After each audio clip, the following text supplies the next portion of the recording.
শুভ বড়দিন। অন্ধকার মুছে শান্তি ও সুখের আলো ছড়িয়ে পড়ুক আপনার জীবনে। শুভ এই দিনে শুভেচ্ছা দিয়েই শুরু করছে আজকের সকাল। চ্যানেল 24 এর সকালের আয়োজন সবাইকে নিয়ে নতুন দিনটিকে সফল সুন্দর করার আয়োজন। দর্শক, শুভ সকাল।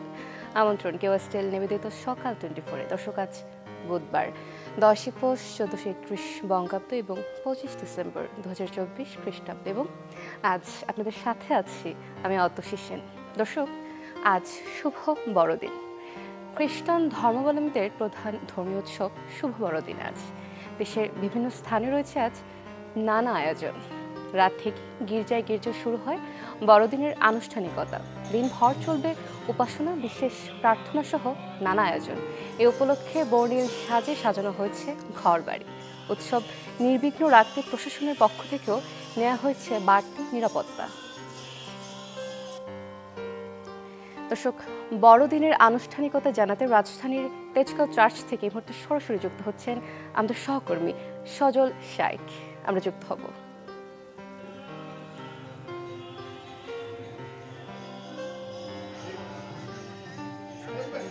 তাই আপনার মাধ্যমে আমি দর্শকদের বড়দিনের শুভেচ্ছা জানাচ্ছি।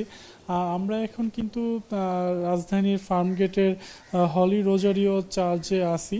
এখানে দেখতে পাচ্ছেন যে সকাল থেকেই আমি যখন এখানে এসেছি সকাল 6:30টায়, তখন থেকেই কিন্তু বিভিন্ন অনুসারীরা, অর্থাৎ যীশু খ্রিস্টের যেই অনুসারী, তারা কিন্তু সকাল থেকেই এখানে এসেছে এবং এখানে কিন্তু নানা আনুষ্ঠানিকতার মধ্য দিয়েই কিন্তু বড়দিনের শুরুটা হয়েছে। সকালে খ্রিস্টযোগের মাধ্যমেই কিন্তু তারা তাদের আনুষ্ঠানিকতা শুরু করে। আমরা বড়দিনের যেই মূল যেই আনুষ্ঠানিকতার যেই কেন্দ্রবিন্দু, অর্থাৎ যীশু খ্রিস্টের যেই জন্মদিন উপলক্ষে বড়দিনটি হয়ে থাকে, সেটি কিন্তু একটি গোয়াল ঘর আমরা দেখতে পাচ্ছি। এখানে কিন্তু বলা হয়েছে যে যীশু খ্রিস্টের জন্ম যেই স্থান সেটি। এছাড়া কিন্তু পাশেই কিন্তু আমরা দেখতে পাচ্ছি সবাই ছবি তুলছে, সবাই তারা এখানে বেশ আনন্দ ঘন পরিবেশে তারা আসছে। যদিও শীতের সকাল, এখনো কিন্তু তেমনভাবে কিন্তু পুণ্যার্থী বা ধর্মাবলম্বীরা কিন্তু এখানে এসে পৌঁছায়নি। তবে বিভিন্ন ভাগে ভাগ করা হয়েছে যেই আনুষ্ঠানিকতা রয়েছে। যেমন সকাল 6:30টায় একটি প্রার্থনা হয়েছে, আবার 9টা বাজে আরেকটি প্রার্থনা হবে। এভাবে কিন্তু ভাগে ভাগে এখানে সারা দিন ব্যাপী কিন্তু নানা আয়োজন চলবে, নানা আনুষ্ঠানিকতা রয়েছে। সারা দিন কয়েকদিন ব্যাপী কিন্তু যীশু খ্রিস্টের যে অনুসারীরা রয়েছে, খ্রিস্ট ধর্মাবলম্বী, তারা কিন্তু এখানে আসবে এবং তারা তাদের বিভিন্ন রীতি অনুযায়ী তারা এখানে প্রার্থনা করবে। এখানে কিন্তু আমি ফাদারের সাথে কথা বলেছি। ফাদার যেটি বলছে যে আসলে সমাজে এবং বিশ্বে যেই হানাহানি মারামারি রয়েছে, সেটি যাতে যীশু খ্রিস্টের যেই তাকে অনুসরণ করলে আসলে এটি আর হবে না।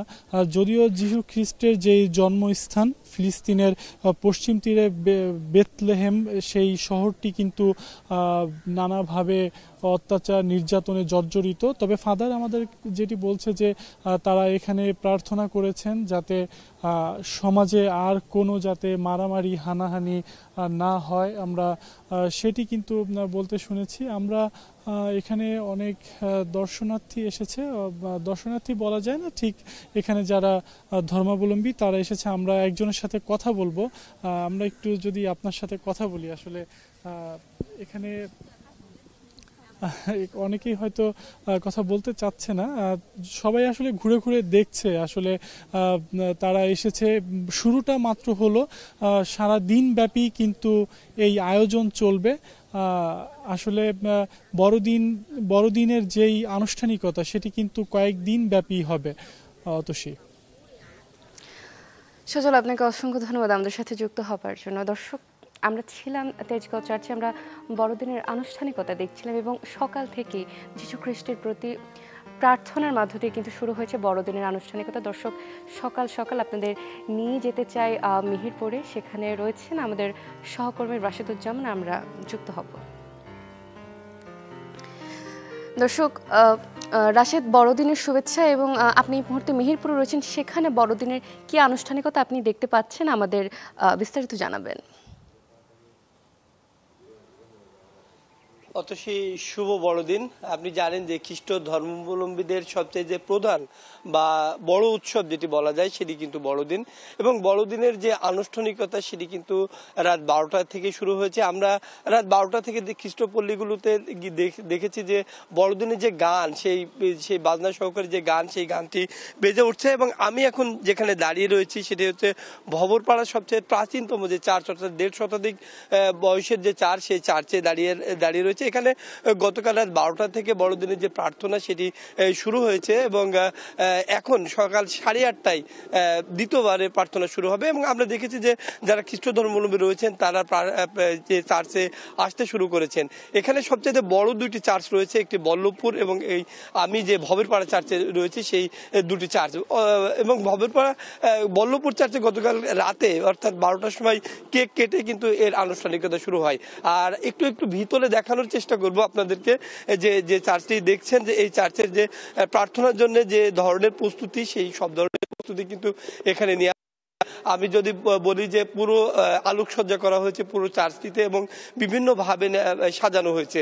এবং এখানে কিন্তু পুরোহিত আর কিছুক্ষণের মধ্যে আসবেন এবং খ্রিস্ট ধর্মাবলম্বী যারা রয়েছেন বাইরে প্রবেশ করবে। তারপরে মূল যে আনুষ্ঠানিকতা সেই প্রার্থনা শুরু হবে, এবং প্রার্থনা শেষে তারা বাড়িতে ফিরে যাবেন। তাদের বাসাতে নানা ধরনের পিঠা পুলি এবং ভালো ভালো খাবারের আয়োজন করা রয়েছে। তারা প্রতিবেশী একে অপরকে দেবেন, এবং তারা বেরিয়ে পড়বেন যে বিভিন্ন স্থানে যে গোশালাগুলো রয়েছে সেই গোশালাগুলো তারা কীর্তন গানের মাধ্যমে তারা পরিদর্শন করবেন এবং যিশুর কাছে প্রার্থনা করবেন। তো খ্রিস্ট ধর্মরা মনে করেন যে সারা বিশ্বের ত্রাণকর্তা হিসাবে যিশু পৃথিবীতে এসেছিলেন, এবং আজকে সেই যিশুর কাছে তারা প্রার্থনা করবেন সারা বিশ্বে যে যুদ্ধ বিগ্রহ চলছে সেই যুদ্ধ বিগ্রহ থেকে কিভাবে তারা মুক্তি পাওয়া যায়, এবং মানুষের যাতে কোনো ভেদাভেদ না থাকে, সেই ভেদাভেদ ভুলে গিয়ে মানুষ হিসেবে মানুষ চলাফেরা করতে পারে, সেই প্রার্থনাগুলো তারা করবেন বলে আমাদেরকে জানিয়েছেন। এছাড়াও তারা জানিয়েছেন যে বিশেষ করে বাংলাদেশের যে প্রেক্ষাপট, সেই প্রেক্ষাপটের নিয়েও তারা প্রার্থনা করবেন। অর্থাৎ বলা যায় যে খ্রিস্ট ধর্মাবলম্বী রয়েছেন তারা সারাদিন এখানে প্রার্থনা করবেন, এবং এই উপলক্ষে দুটি পল্লীতে বিভিন্ন ধরনের মেলার আয়োজন করা হয়েছে। দিনব্যাপী সেই মেলা চলবে এবং কয়েকদিন যাবৎ সেই মেলাগুলো চলবে। অর্থাৎ যে বড়দিনের যে উৎসব সেটি কিন্তু সপ্তাহ জুড়ে চলবে, এমনটি জানিয়েছেন খ্রিস্ট ধর্মাবলম্বীরা। তো এই ছিল বড়দিনের সর্বশেষ অবস্থা। রাশেদুজ্জামান, আপনাকে অসংখ্য ধন্যবাদ আমাদের সাথে যুক্ত হবার জন্য। দর্শক, আমরা ছিলাম মেহেরপুরে, আমরা দেখছিলাম সেখানে কিভাবে বড়দিন উদযাপন করা হচ্ছে এবং আমরা সকল আনুষ্ঠানিকতা দেখছিলাম। প্রার্থনার মাধ্যমে শুরু হয়েছে বড়দিনের আনুষ্ঠানিকতা, এবং যীশু খ্রিস্টের অনুসারীদের কিন্তু একটি প্রত্যাশা যে দেশে শান্তি বিরাজ করুক। দর্শক, এই মুহূর্তে আমরা চলে যাব দৈনিক পত্রিকাগুলোর প্রধান শিরোনামগুলোতে, কেননা আমরা চেষ্টা করি প্রতিদিনই আপনাদের দৈনিক পত্রিকার প্রধান শিরোনামগুলো জানিয়ে দেবার, কেননা একটু সময় হাতে রেখে যদি আমরা পত্রিকাতে চোখ বুলিয়ে নিতে পারি তবে খুব সহজে আমরা দিনের সকল তথ্য সম্পর্কে অবগত হতে পারে। আমার হাতে প্রথমেই রয়েছে দৈনিক সমকাল পত্রিকাটি, আমরা দেখব। দৈনিক সমকালে প্রথমে যে সংবাদ শিরোনামটি করা হয়েছে, কৃষক ও মিলারের অনীহা, সরকারের ভান্ডার খা। পুরনো পথে হেঁটে অন্তর্বর্তী সরকার একই গাড্ডায়, সরকারি দলের চেয়ে বাজারেই দাম বেশি, কারসাজি ও প্রক্রিয়া জটিলতাকে দুষছেন চাষিরা, চাল কল মালিকরা সরকারকে চাপে রাখতে গুদাম বিমুখ। এবং ঠিক ডান পাশে আরও একটি সংবাদ শিরোনাম করা হয়েছে, ডাকাতি চাঁদাবাজিতে অরক্ষিত নৌপথ। তার পাশে আরও একটি সংবাদ শিরোনাম আমরা দেখতে পাচ্ছি, জাহাজে 7 খুন, অক্ষত মালপত্রে সন্দেহ পরিকল্পিত হত্যাকাণ্ডের। দর্শক, ঠিক বাম পাশে কিন্তু আজ যেমনটি বলছিলাম যে শুভ বড়দিন, সেটি নিয়েও একটি খবরের সংবাদ শিরোনাম করা হয়েছে, রাজধানীর গির্জাগুলোতে বড়দিন উদযাপনের প্রস্তুতি সম্পন্ন, মঙ্গলবার বিকেলে কাকরাইলের সেন্ট মেরিস ক্যাথেড্রাল গির্জায়। দর্শক, ঠিক নিচের দিকে আরও গুরুত্ব সহকারে একটি সংবাদ শিরোনাম করা হয়েছে, বাংলাদেশের প্রতি মার্কিন সমর্থনের প্রতিশ্রুতি পুনর্ব্যক্ত, ডক্টর ইউনূসকে যুক্তরাষ্ট্রের জাতীয় নিরাপত্তা উপদেষ্টার ফোন, ধর্ম নির্বিশেষে সবার মানবাধিকার সমুন্নত রাখার অঙ্গীকার। দর্শক, এই ছিল মোটামুটি দৈনিক সমকাল পত্রিকার আজকের দিনের প্রধান শিরোনাম। আমরা দেখে নেব দৈনিক প্রথম আলোতে আজ কি কি প্রধান শিরোনাম রয়েছে। দর্শক, প্রথমেই যে সংবাদ শিরোনামটি আমরা দেখতে পাচ্ছি যেটি করা হয়েছে, আনিসুল হক, সালমান ও জিয়াকে অব্যাহতির চেষ্টা, জুলাইয়ের 2 হত্যা মামলা। তদন্ত কর্মকর্তা ডিবি কর্তৃপক্ষকে না জানিয়ে আদালতে চূড়ান্ত প্রতিবেদন দেওয়ার চেষ্টা করেছিলেন, তাকে সাময়িক বরখাস্ত করা হয়েছে। তদন্ত কর্মকর্তা নিজের ডিবি পরিচয় লুকিয়ে নিউ মার্কেট থানার পরিদর্শককে বলে উল্লেখ করেন। কর্তৃপক্ষের জিজ্ঞাসাবাদে তদন্ত কর্মকর্তা দাবি করেছেন তিনি একজন এডিসির নির্দেশে কাজটি করেছেন। এবং ঠিক পাশে আরও একটি সংবাদ শিরোনাম করা হয়েছে, দিল্লির জবাব পেলে পরবর্তী পদক্ষেপ, শেখ হাসিনাকে ফেরত পেয়ে চিঠি। ছাত্র জনতার অভ্যুত্থানে ক্ষমতাচ্যুত প্রধানমন্ত্রী শেখ হাসিনাকে ফেরত পেতে ভারতকে দেওয়া চিঠির জবাবের অপেক্ষা করবে বাংলাদেশ। ভারতের জবাব পাওয়ার পর পরবর্তী পদক্ষেপ নেওয়া হবে। দর্শক, ঠিক ডান পাশে আরও একটি সংবাদ শিরোনাম রয়েছে। সংবাদ শিরোনামটি হচ্ছে, লাশ নিতে এসে স্বজনদের কান্না, মামলা দায়ের। মেঘনায় জাহাজে 7 খুন, নিহতের সবার পরিচয় পাওয়া গেছে। অপরাধীদের গ্রেপ্তারের জন্য সরকারকে 72 ঘন্টার আলটিমেটাম। দর্শক, এই ছিল দৈনিক প্রথম আলোর আজকের দিনের প্রধান শিরোনাম। আমরা দেখব দৈনিক কালের কণ্ঠে আজ কি কি প্রধান শিরোনাম রয়েছে। দৈনিক কালের কণ্ঠে প্রথমেই যে সংবাদ শিরোনামটি করা হয়েছে, চড়া খাদ্যমূল্যে কষ্ট বেড়েই চলেছে। 4 বছরের ব্যবধানে 8 পণ্যের মূল্য বৃদ্ধির চিত্র। পণ্য সয়াবিন তেল, মোটা চাল, দেশি পেঁয়াজ, দেশি রসুন, আলু, মসুর ডাল, ব্রয়লার মুরগি, ডিম। এবং ঠিক ডান পাশে আরও একটি সংবাদ শিরোনাম করা হয়েছে, এমপি হওয়ার সর্বনিম্ন বয়স 21 করতে চাই। কালের কণ্ঠ সম্পাদকের মুখোমুখি অধ্যাপক আলী রিয়াজ। নারীদের 100 আসনে সরাসরি নির্বাচনের প্রস্তাব, সরকারের সঙ্গে রাজনৈতিক দলগুলোর আরও সম্পৃক্ততা দরকার। দর্শক, আরও একটি সংবাদ শিরোনাম রয়েছে, এস আলমের 6 কারখানা বন্ধ, 15,000 কর্মী বেকার, বিক্ষোভ। দর্শক, নিচের দিকে আরও একটি সংবাদ শিরোনাম করা হয়েছে অত্যন্ত গুরুত্ব সহকারে, সংকটে 10 ব্যাংক, হোতারা অধরা, অসাধু কর্মকর্তা, কোম্পানি নিয়ন্ত্রক সংস্থার যোগ সাজস। 5 কোটি গ্রাহকের মনের সংখ্যা, শুধু ইসলামী ব্যাংকই 1.5 লাখ কোটি টাকার সন্দেহজনক লেনদেন। দর্শক, এই ছিল দৈনিক কালের কণ্ঠের আজকের দিনের প্রধান শিরোনামে। আমরা দেখে নেব দৈনিক ইত্তেফাকে আজ কি কি প্রধান শিরোনাম রয়েছে। প্রথমে যে সংবাদ শিরোনামটি করা হয়েছে, নিম্নমানের কাগজে পাঠ্য বই 7 লাখ কপি বাতিল। প্রাথমিকের সব এবং মাধ্যমিকের 3 বই মিলবে বছরের শুরুতে। ঠিক পাশে আরও একটি সংবাদ শিরোনাম করা হয়েছে, ধর্মীয় সংহতি চাই, সংখ্যালঘু সংখ্যাগরিষ্ঠ শব্দগুলো আমরা চাই না। প্রধান উপদেষ্টা বড়দিন উপলক্ষে খ্রিস্টান সম্প্রদায়ের প্রতিনিধিদের সঙ্গে শুভেচ্ছা বিনিময়। এবং পত্রিকার একদম ডান পাশে আরও একটি সংবাদকে অত্যন্ত গুরুত্ব সহকারে করা হয়েছে, নিয়মের শৃঙ্খলা আসতে ভয়, চায় অতিরিক্ত সুবিধা। দর্শক, এই ছিল দৈনিক ইত্তেফাকের আজকের দিনের প্রধান শিরোনামে। আমরা দেখব দৈনিক যুগান্তর আজ কি কি প্রধান শিরোনাম রয়েছে। প্রথমে যে সংবাদ শিরোনামটি করা হয়েছে সেটি হচ্ছে, বিএনপি সহ একাত্তা হচ্ছে মিত্ররা, দ্রুত জাতীয় নির্বাচনের দাবি। ভাবনায় যুগপৎ কর্মসূচি, শুধু নির্বাচনমুখী সংস্কার চায়, বাকিগুলো নির্বাচিত সরকার সংসদে করবে। এবং ঠিক পাশে আরও একটি সংবাদ শিরোনাম করা হয়েছে, আখাউড়ায় হত্যাকাণ্ড, খুনের পর নারীর লাশ পোড়ানোর সময় ধরা। এবং ঠিক ডান পাশে আরও একটি সংবাদ শিরোনাম অত্যন্ত গুরুত্ব সহকারে করা হয়েছে, হঠাৎ অঢেল সম্পদের মালিক হেনরি লাবু, 49 ব্যাংক হিসাবে লেনদেন 4,000 কোটি টাকা, হলমার্ক কেলেঙ্কারিতে দায়মুক্তি পেয়ে বেপরোয়া। দর্শক, ঠিক নিচে আরও একটি সংবাদ শিরোনাম আমরা দেখতে পাচ্ছি, ডাকাতি নয় পরিকল্পিত হত্যা মনে করছে পুলিশ, চাঁদপুরের 7 নৌ শ্রমিকের লাশ হস্তান্তর। দর্শক, নিচের দিকে আরও একটি সংবাদ শিরোনাম অত্যন্ত গুরুত্ব সহকারে করা হয়েছে, হাসিনার পরিবারের দুর্নীতি খুঁজতে তৎপর দুদক, 8 প্রকল্পের নথি চেয়ে প্রধান উপদেষ্টার কার্যালয়ের চিঠি। দর্শক, এই ছিল দৈনিক যুগান্তরের আজকের দিনের প্রধান শিরোনামে। দর্শক, এই ছিল মোটামুটি আজকের দিনের পত্রিকাগুলোর প্রধান শিরোনাম।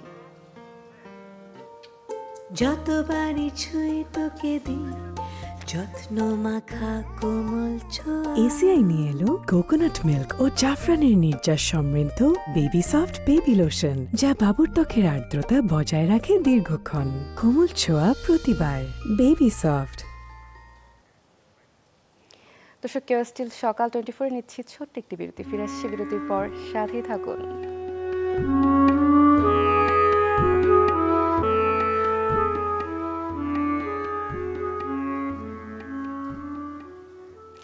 আবার আমন্ত্রণ কেওএসটিএল নিবেদিত সকাল 24 আপনাদের সাথে আছে আমি অতসী সেন। গাড়িটা আমার প্রেজেন্ট, আমার ফিউচার, আমার হ্যাপি লাইফ। আইডিএলসি আমার ফাইন্যান্সিয়াল পার্টনার বলেই কার লোন আমার কাছে লাইফ ইনভেস্টমেন্ট। দর্শক, আবারও জানাচ্ছি আপনাদের শুভ বড়দিনের অনেক অনেক শুভেচ্ছা। বড়দিনের আনুষ্ঠানিকতা নিয়ে জানাতে এবার পাবনা থেকে আমাদের সাথে যোগ দিচ্ছেন আমাদের সহকর্মী শাহিন রহমান। আমরা যুক্ত হব। শাহিন, আপনাকে বড়দিনের শুভেচ্ছা জানাচ্ছি। পাবনাতে বড়দিনের কি কি আনুষ্ঠানিকতা দেখতে পাচ্ছেন আমাদের জানাবেন। অতসী, আপনাকেও শুভ বড়দিনের শুভেচ্ছা, দর্শকদেরও জানাচ্ছি বড়দিনের শুভেচ্ছা। আমরা এই মুহূর্তে দাঁড়িয়ে রয়েছি পাবনা ব্যাপটিস্ট চার্চে। সকাল থেকে এখন পর্যন্ত আমরা যেটি দেখেছি যে এই চার্চে এখন পর্যন্ত আসলে খ্রিস্টান সম্প্রদায়ের মানুষ যে তাদের যে প্রার্থনা রয়েছে সেটিতে কিন্তু তারা এখনও আসেনি, কারণ সকাল 9টায় অনুষ্ঠিত হবে বড়দিনের বিশেষ যে প্রার্থনাটি রয়েছে সেটি। আমরা এই মুহূর্তে দাঁড়িয়ে রয়েছি পাবনা ব্যাপটিস্ট চার্চে।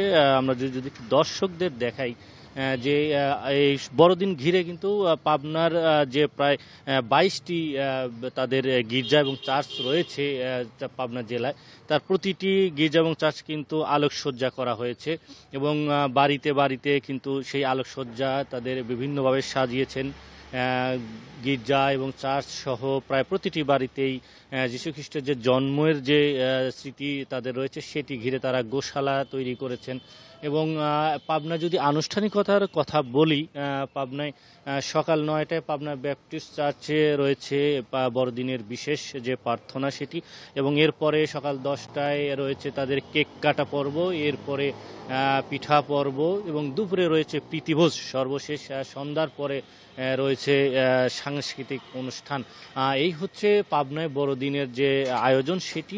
আপনারা দেখতে পাচ্ছেন যে এখানে যে পাবনা ব্যাপটিস্ট চার্চে সেটি সকাল 9টায় যেহেতু তাদের যে বিশেষ প্রার্থনা রয়েছে সেটি হবে, সে কারণে কিছুক্ষণের মধ্যে হয়তো এখন সেটি খোলা হচ্ছে এবং বিশেষ প্রার্থনার জন্য প্রায় সকল কিছুই তারা প্রস্তুত রয়েছেন।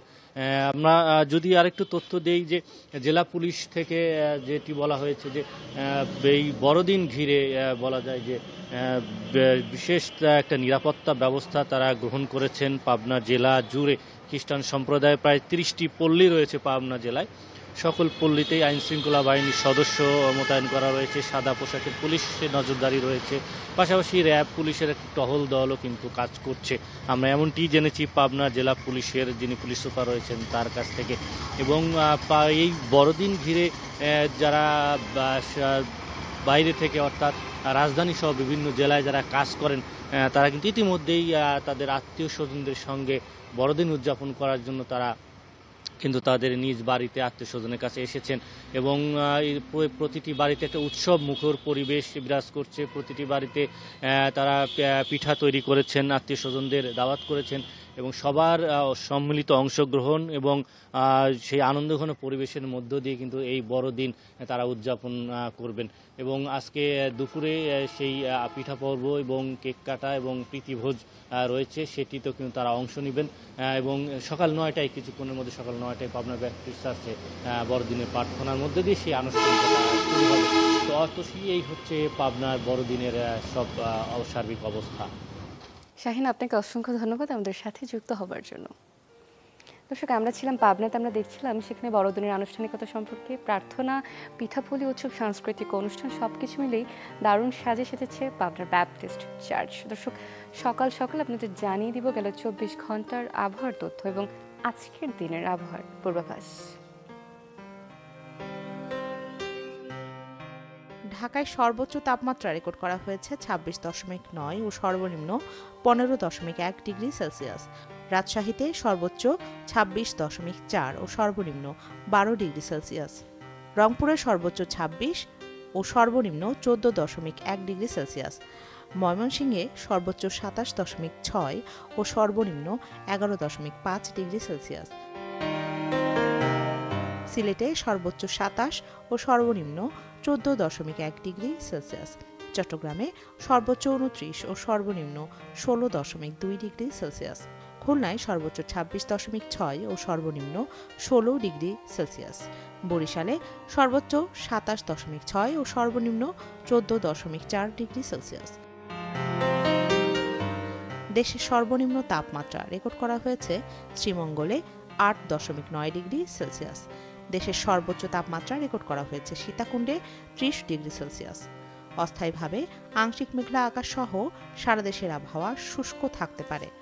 সারা দেশের রাতের তাপমাত্রা সামান্য হ্রাস পেতে পারে এবং দিনের তাপমাত্রা প্রায় অপরিবর্তিত থাকতে পারে।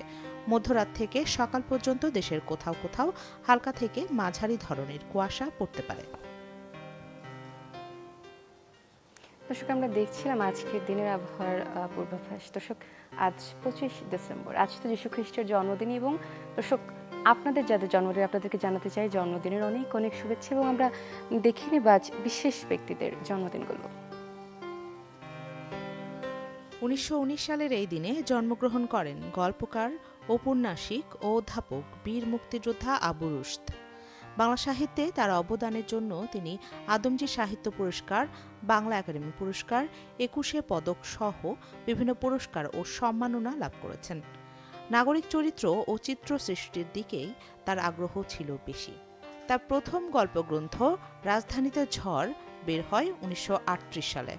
6টি উপন্যাস, 50টি ছোট গল্প এবং 3 খণ্ডের আত্মজীবনী রচনা করেছেন আবু রুশদ। 1923 সালের এই দিনে জন্মগ্রহণ করেন স্থপতি, বীর মুক্তিযোদ্ধা মাজহারুল ইসলাম। বাংলাদেশে নান্দনিক স্থাপত্য চর্চার পথিকৃৎ তিনি। নির্মাণে বরাবরের কাঠখোট্টা ভাব দূর করে তিনি ফুটিয়ে তুলতেন নান্দনিক ভাব। আন্তর্জাতিক খ্যাতিসম্পন্ন এই স্থপতি বাংলাদেশ ইনস্টিটিউটের প্রথম সভাপতি ছিলেন। মহান স্বাধীনতা যুদ্ধে প্রত্যক্ষ অংশগ্রহণ সহ নানা সময়ে বিভিন্ন প্রগতিশীল আন্দোলন ও সাংস্কৃতিক কর্মকাণ্ডে সক্রিয় থেকেছেন তিনি। 1934 সালের এই দিনে জন্মগ্রহণ করেন প্রখ্যাত সুরকার এবং সঙ্গীত পরিচালক সত্য সাহা। জনপ্রিয় আমার মন বলে তুমি আসবে, তুমি কি দেখেছ কভু, নীল আকাশের নিচে আমি সহ অনেক গানের সুরকার তিনি। 1964 সালে সুভাষ দত্ত পরিচালিত প্রথম ছায়াছবি সুতরাং থেকে সত্য সাহার সঙ্গীত পরিচালক হিসেবে যাত্রা শুরু।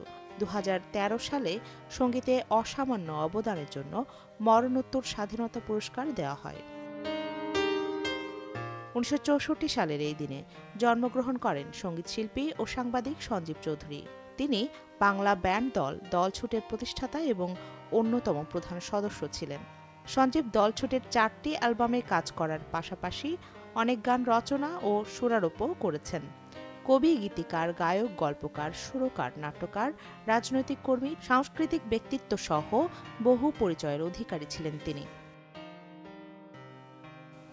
দর্শক, আমরা জানছিলাম আজকের দিনের জন্মদিনগুলো। দর্শক, আজ 25শে ডিসেম্বর, যেমনটি বলছিলাম যে আজ বড়দিন। বড়দিন উপলক্ষে তো আমরা দেশের অনেক খবরই জানলাম। দর্শক, বিশ্বব্যাপী খবর আপনাদের একটু জানিয়ে দিতে চাই। বড়দিন উপলক্ষে ভ্যাটিকান সিটিতে বিশেষ আয়োজনে যোগ দেবেন পোপ ফ্রান্সিস। সেখানে বিশ্ববাসীর শান্তি কামনায় হবে প্রার্থনা। এছাড়াও বড়দিনের উৎসবকে ঘিরে নতুন রূপে সেজেছে বিশ্বের বিভিন্ন দেশের রাস্তাঘাট ও গির্জাগুলো। রঙিন আলোয় ছেয়ে গেছে চারপাশ। ঘরে ঘরে শোভা পাচ্ছে ক্রিসমাস ট্রি। তবে গাজায় যুদ্ধের কারণে পশ্চিম তীরের বেথলেহেমে নেই বড় কোনো আয়োজন। এদিকে টানা তৃতীয়বারের মতো যুদ্ধাবস্থায় বড়দিন পালন করছে ইউক্রেনবাসী।